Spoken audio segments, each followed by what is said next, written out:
Good morning সবাইকে।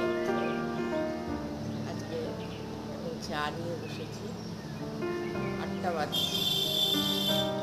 আর বসেছি মোচা নিয়ে। মোচাটা না ছাড়ালে রান্না করা খুব মুশকিল, এই জন্য ছাড়িয়ে সব রেডি করে রেখে দিচ্ছি, কেটে টেটে রেডি করে রাখছি। এসে রান্না করবো, কারণ ওর পক্ষে তো সম্ভব নয় যে মোচা ছাড়িয়ে কেটে রান্না করা। আরও কয়েকবারই যাই, এই কাজটা এখন করছি, বড় কাজ কিন্তু।